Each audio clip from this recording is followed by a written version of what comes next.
Today on Time About the Movies, we're starting a brand new month of movies, including Clash of the Titans coming back in theaters, not just as any big budget blockbuster remake. No. It's a 3D big budget blockbuster remake, and not even that, post-production 3D big blockbuster remake. So, you know how good that can be. Or not, but we also have the sequel that somebody was apparently asking for, maybe Tyler Perry, because this is his movie, Why Did I Get Married 2? And we also have Miley Cyrus starring in the latest Nicholas Sparks movie, The Last Song. So, off to April 2010, April 2nd, 2010, on Time About the Movies, coming up next.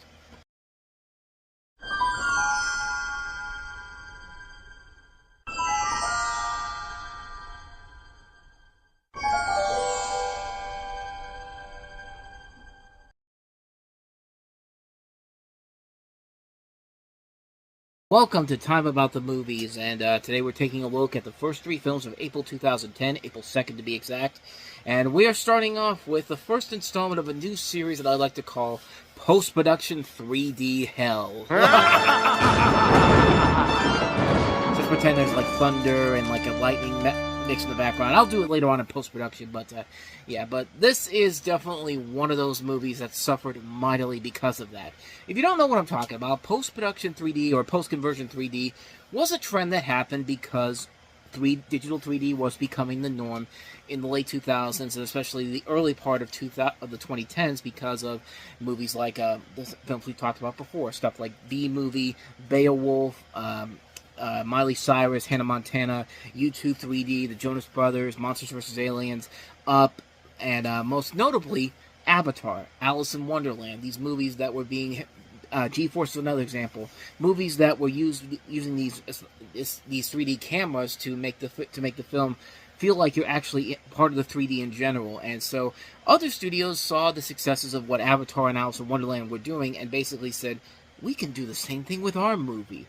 Sir, we already shot our movie. It doesn't matter. Do you see what's popular right now? How to Train Your Dragon just came out. So you know what? Here's what we're going to do. We're going to push back our movie from March 26th to the start of April so we can get a head start on this because we know that we're going to make a lot of money with the 3D in this case. But, yeah, spoiler alert, that didn't really work out well. And we're going to get to several of these over the next couple of years. So, behold the first entry in post-production 3D hell, Clash of the Titans. Perseus, played by Sam Worthington, the mortal son of the god Zeus, played by Liam Neeson, embarks on a perilous journey to stop the underworld and its minions from spreading their evil to Earth as well as the heavens. And going into this movie, I didn't really think much about it, because it's just like, oh, it's going to be in 3D, so it's probably going to be like Avatar, Alice in Wonderland, or How to Train Your Dragon, but no. Not this movie. This is the definition of what happens when you do post-conversion 3D, and it looks as bad as this does here, because good lord, this movie was bad. Not only was the film bad, but to have it look as bad in 3D as it did, I mean, this is unbelievable. And actually, come to think of it, I didn't even see this in 3D. I only saw it in 2D, which I'm just remembering now, because I'm reading my review here from back in the day to give you the review that I have here, but yeah, I didn't see this in 3D, so I can only imagine how bad this movie could possibly be in 3D. But either way, it didn't matter because it still sucked, and in the end, I ended up using a free movie ticket, so it didn't really cost me anything, honestly. But at the same time, I still felt like I got ripped off watching this movie. I mean, the majority of the visuals in this are just god-awful, all except for the Kraken, which, yeah, that was the big selling point of this movie, and admittedly, yes, it looked badass, but unfortunately, it's in for 2 minutes of a 2-hour movie. It's not worth it. It is not worth it at all. The Kraken wasn't the only thing I liked in there. I did like Sam Worthington, even though it was nowhere near what he did with Terminator Salvation or Avatar. I thought he was passable in here. I thought he did a pretty good job. Gemma Arterton, who was kind of a rising star in the making, she'll have Prince of Persia in a couple weeks, and then later in the year she'll have Tamara Drew. I thought she was fine in here. Liam Neeson and Ray Fiennes are fine for what they're doing. They're great actors. They're established actors. But other than that, though, that's about it. I mean, there's really nothing about this movie that makes it watchable at all. 3 things in particular really bugged the hell out of me about this movie. And I mean, I've seen the original. The original is fun for what it is. It's a good fun time overall. But the original was a classic compared to what this was trying to do. Like, one of the three things really bugged me about this movie. One, there was that scene with the crazy guy that consistently keeps trying to sacrifice Andromeda, played by Alexis Davalos, to the Kraken, and I get it. They can sacrifice. I understand they got to sacrifice the princess to save Argos, but the guy just kept going on and on and on about it because he consistently tries to get the people to sacrifice him, and they basically, and it got on my nerves because they do it mostly because they probably want this guy to shut the fuck up because he kept doing it the entire movie over and over and over again. Also, hands turn into giant crab-like creatures, which is really fucking stupid. I mean, this has got to be one of the dumbest things ever. Like, this is the worst thing I've seen done to a hand since Hulk Hogan tore somebody's hand off with an envelope in Suburban Commando, and it turned him into an alien. Like, that literally happens in that movie, and that was a movie clearly made to be silly fun. This is supposed to be taken seriously. And then the ending of this movie where Zeus asks Perseus to consider joining him in the gods, but decides to stay on Earth, and then he resurrects Io, who was killed by Calibos after Perseus got Medusa's head. And so, here's the thing. Zeus can bring people back from the dead, then why doesn't he just use that power to bring back Perseus' human family from the dead as well? Why? Why not do that? Since you're able to bring people back from the dead, why don't you just do the same thing to his family? It's just like I keep thinking back to that terrible comic Marvel, the one that Lynn Caro did on top of Fourth Wall, which made no sense whatsoever. It started off as like a parody of superhero comics, and then turned into this existential crisis of the writer of that book. There's a part in there where the parents Ted Turner is just like, why did you why are you sending your kid into the past? It's just like, so it'll give him a great sense of responsibility. It's just like, when you see that in there, it's just kind of like, yeah, you clearly had no idea what the fuck you were doing here. And sure enough, in this movie, they have no idea what the fuck they're doing in here. And this made Percy Jackson and the Olympians look like a better remake of Clash of the Titans than this garbage did. And this is the guy that directed The Incredible Hulk, the one that came out 2 years ago, which was great. But this is just a pile of rubbish. I mean, this is absolutely horrible. And even if I'd seen this in 3D, it would still be terrible. I can't imagine how bad some of the effects would have looked in 3D had I gone to the 3D screening of this, but I didn't. I went to this one, and I even regretted going to this one. So yeah, it's one of the worst remakes ever. Clash of the Titans, it just didn't work. It just did not work at all. So with that said, let's go ahead and move on to the next movie we have here, Tyler Perry's first sequel. Actually, that's not true because the Medea movies are technically sequels, but his first non-Medea sequel. Let's just go with that. Why Did I Get Married Too?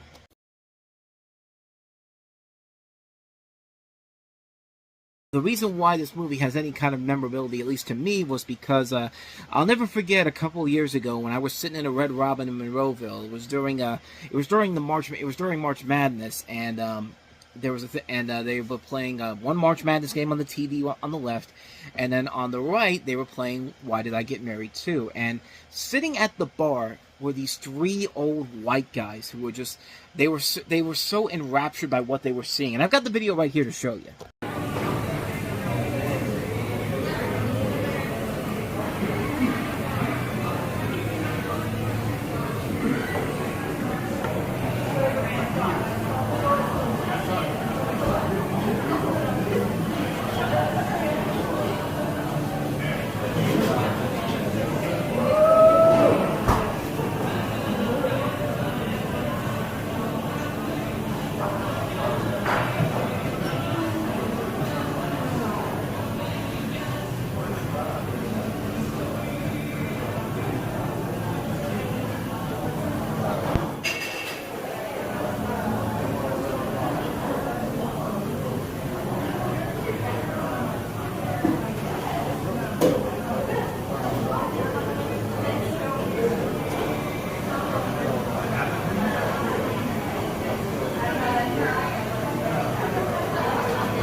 I mean, just the fact that they were so hooked into that scene in Why Did I Get Married Too? I mean, you saw it. All three of them didn't even care what was going on in the basketball game. They were looking at the screen going like, I am very fascinated by this. I don't know what it is. It's like, I just remember that. I can't believe it's been 7 years since I got that video. That was back in 2018 that I got that footage.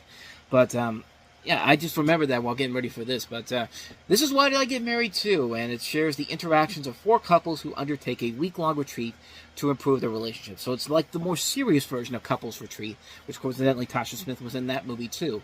You have Janet Jackson, Tyler Perry, Jill Scott, Louis Gossett Jr., Malik Yoba, Michael Jai White, Sharon Leal, Richard T. Jones, Cicely Tyson, and a cameo by Dwayne Johnson in one of the most bizarre cameos I think I will ever see him in particular. But yeah, the first movie overall, I don't remember too much about it. I didn't think it was really that great overall. I just thought it was passable. Honestly, I'd say it wasn't that great, but it's probably one of the better Tyler Perry movies that I've seen, mostly because of the people involved in it, and actually it took itself more seriously than the other Tyler Perry movies did. And this one, I think, is about on that same level in particular. And like I said, I think the real highlight of the movie is Janet Jackson, who really gets kind of a bad rap as an actress. I mean, she started her career off as an actress pretty strongly in stuff like Poetic Justice, which I thought she was great in that. And it's not quite to that level here, but she really is the main person who's holding this together and actually does deliver the strongest acting in the movie in general. But overall, the acting in here isn't terrible per se. And I'm making it seem like the movie is awful. It's not in any way, shape, or form, but it is what it is. It's a movie that you expect it to be. It's a sequel that you expect it to be. And because they have some good actors and a lot of good actors in here to make it work, it makes it passable. I kind of like it on the same level as something like the original Why Did I Get Married? Nothing that's really going to be amazing or something I want to watch over again, but the memories of this movie that I've seen in the wild will always be with me forever. I mean, I can't not think of this movie and not think of this again. So there you go. That's Why Did I Get Married Too? So with all that said, let's go ahead and move on to the last film we have here, and that is Miley Cyrus starring in the latest film from a Nicholas Sparks novel. Disney getting in on that cash cow. The Last Song.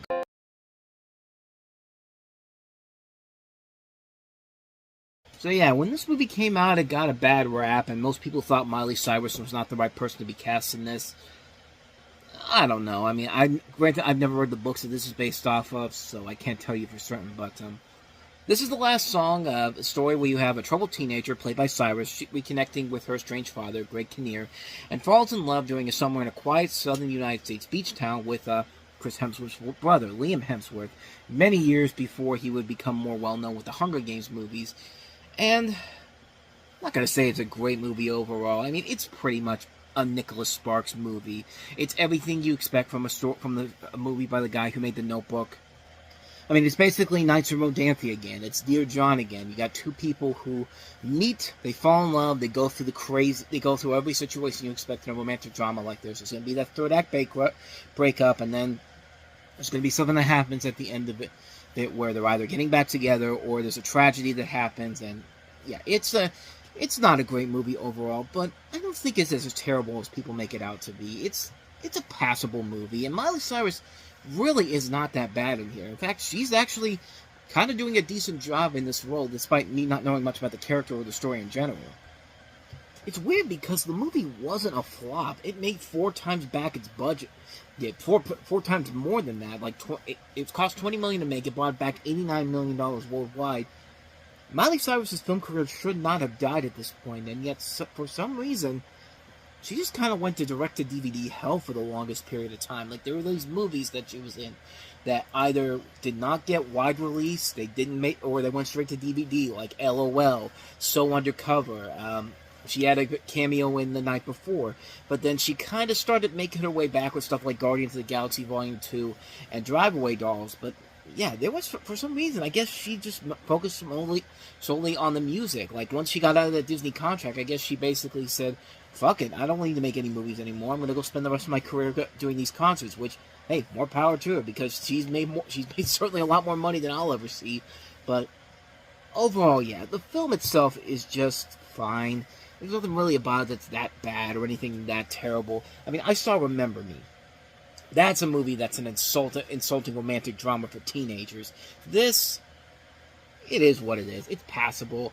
But then again, keep in mind, I've never read the books, any of these books per se, so I don't know if this is a complete insult to the books and all that, but excuse me, I don't know what's going on there, but yeah, it's just it's fine for what it is. It's nothing that spectacular, nothing that amazing. I thought the performances overall weren't terrible. Miley Cyrus is fine in here. At least that's all I can give you on that one. But then again, keep in mind, I haven't read the books, so I don't know how the fan base of the books look at it. But that's all I got for you on this one, the last song. And so with all that said, we wrap up another edition of Time About the Movies, and the next time we meet, only one notable new release to look at, and it's a star-studded comedy with Steve Carell and Tina Fey at the forefront of it. The cast also includes Mila Kunis, Mark Wahlberg, Taraji P. Henson, directed by Sean Levy of Night at the Museum fame. Date Night. We'll take a look at that movie coming up on the next episode. That'll be tomorrow. But until then, thank you so much for watching this. I hope you enjoyed it. If you did, please hit that like button, the subscribe button, and the notification button so you get updates on when new videos come out, because we do post every day, and also check out the playlist and also the last episode I did. So with all that said, whether it's in the past, the present, or the future, I will see you at the movies. Take care.